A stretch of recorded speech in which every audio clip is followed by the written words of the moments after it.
জানেন, জীবনে আমি যে জায়গায় আসি নাই সেই জায়গায় আজকে আসছি। মানে আমি ঢাকা সৌরদ্দি হসপিটালে আসছি।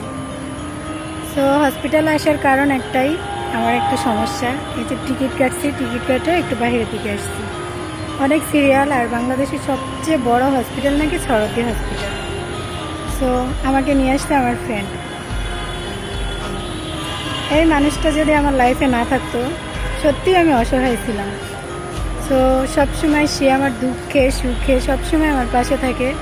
কালকে যখন শুনছে যে আমি অসুস্থ, তখনই সে আমাকে বলছে যে তুমি তাড়াতাড়ি ঢাকা আসো, তো তোমাকে নিয়ে হসপিটালে যাব। তো কি আর বলবো, মানে আমি তো আসতেই চাই না, আমার পক্ষে এত জার্নি করা সম্ভব না। আর ওইখানে যে আমি থাকি গাজীপুরে, তো গাজীপুরে কিন্তু আমার সেরকম কেউ নাই। আছে, আমার একটা আপু আছে, সেও নিজেও অসুস্থ, সে আমাকে কিভাবে সামলাবে। তো আমার বান্ধবী আমাকে বলল যে তুমি চলে আসো, আমি তোমাকে ডাক্তার দেখাবো। আর এমন একটা পরিস্থিতিতে ছিলাম, বাট আমার কাছে একটা টাকাও নাই, মানে মাসের শেষ, আমি খুব খারাপ পরিস্থিতিতে ছিলাম। তো সেই পরিস্থিতিতে আমার ফ্রেন্ড আমার পাশে। আসলেই সব ফ্রেন্ড এক হয় না, কিছু কিছু ফ্রেন্ড মানে বলে না বোনের মতো। তো ও যে আমার পাশে এমনভাবে থাকে, আমার সত্যি মানে অনেক ভালো লাগে।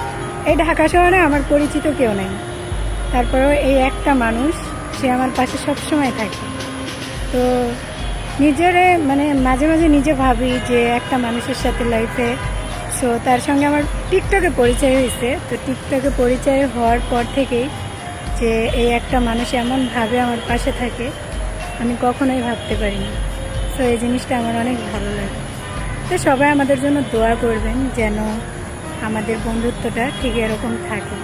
সত্যি মানে আমি একটা বোন পাইছি এই ঢাকা শহরে।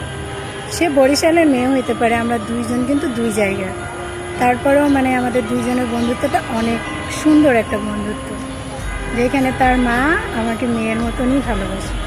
তো যাই হোক, আমার এই যে টিকিট কাটা হয়েছে, তো আমরা সিরিয়ালে দাঁড়ায় আসছি। তো শরীর অসুস্থ, তো এই জন্য একটু বাইরের দিকে এসে দাঁড়ায় আসছি, মানে ভিতরে প্রচুর গরম। তো এখন আমরা ডাক্তার দেখাবো, জানি না কতক্ষণ লাগবে। সবাই আমার জন্য একটু দোয়া করবেন যেন আমার শরীরটা সুস্থ হয়ে যায়। আমি ভিডিও বানাই, যাই করি না কেন, এত হাসি খুশি থাকি, যাই করি না কেন, আসলে দিন শেষে আমি খুবই মানে ক্লান্ত হয়ে যাই। আমার শরীরটা অসুস্থ, একা একা থাকি বলে নিজের প্রতি নিজের কোনো কেয়ার করি না। তো আজকে ডাক্তারের কাছে আসছি, যেই হসপিটালে জীবনও আসি নাই সেখানে আসছি আমি। সবাই দোয়া করবেন যেন আমি সুস্থ হয়ে যাই। আসলে উপরে আমাকে যেমন দেখেন, ভিতর দিক দিয়ে সত্যি আমি ওরকম না।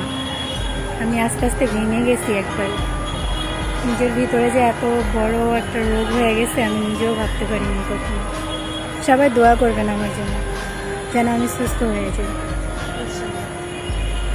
বান্ধবী একটু বলে দাও তো যে আমার জন্য সবাই আমার বান্ধবীর জন্য দোয়া করবেন যেন তাড়াতাড়ি সুস্থ হয়ে যাবে।